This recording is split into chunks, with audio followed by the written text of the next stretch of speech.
स्वागत है आपका इंस्पायर विद राकेश पर, जहां हर विचार देता है नई दिशा। महाराणा कुंभा की वीरता और संस्कृति प्रेम की कहानी। महाराणा कुंभा मेवाड़ के एक महान शासक थे जिन्होंने 1433 से 1468 ईस्वी तक शासन किया। वे राणा मोकल के पुत्र और सिसोदिया वंश के गौरव थे। महाराणा कुंभा केवल एक वीर योद्धा ही नहीं बल्कि कला, संगीत और स्थापत्य के महान संरक्षक भी थे। उनके शासनकाल में मेवाड़ की सीमाएं बहुत विस्तृत हुईं। उन्होंने मालवा, गुजरात और मारवाड़ के शासकों को कई बार पराजित किया। कुल मिलाकर उन्होंने 84 युद्ध लड़े और सभी में विजय प्राप्त की। उनकी सबसे प्रसिद्ध विजय मालवा के सुल्तान महमूद खिलजी पर हुई, जब उन्होंने मांडू पर आक्रमण कर सुल्तान को पीछे हटने पर मजबूर कर दिया।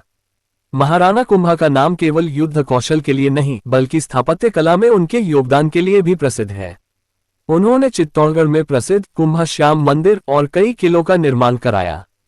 सबसे प्रसिद्ध है कुंभलगढ़ किला, जो अरावली पर्वतमाला में स्थित है। इसकी दीवार चीन की दीवार के बाद सबसे लंबी मानी जाती है, लगभग 36 किलोमीटर। महाराणा कुंभा स्वयं एक विद्वान और संगीतज्ञ भी थे। उन्होंने संगीत पर कई ग्रंथों की रचना की, जिनमें संगीतराज सुदर्शन विलास प्रमुख हैं।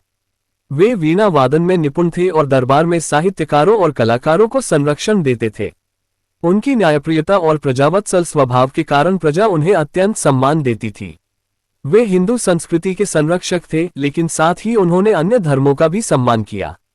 उन्होंने जैन और बौद्ध धर्म के अनुयायियों को भी संरक्षण दिया, लेकिन उनके जीवन का अंत बहुत दुखद था। उनके ही पुत्र उदय ने षड्यंत्र करके 1468 में उनकी हत्या कर दी, जिससे पूरा मेवाड़ शोक में डूब गया। हालांकि उदय सिंह को जनता का समर्थन नहीं मिला और महाराणा कुंभा की स्मृति सदैव जीवित रही। महाराणा कुंभा भारतीय इतिहास में उन शासकों में गिने जाते हैं जिन्होंने न केवल युद्ध भूमि में पराक्रम दिखाया बल्कि संस्कृति, कला और धर्म की भी रक्षा की।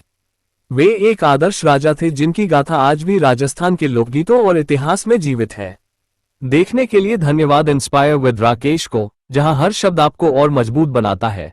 अगर आज का विचार आपको पसंद आया हो तो लाइक, शेयर और सब्सक्राइब जरूर करें। याद रखिए, आपकी कहानी अभी बाकी है और वो शानदार हो सकती है।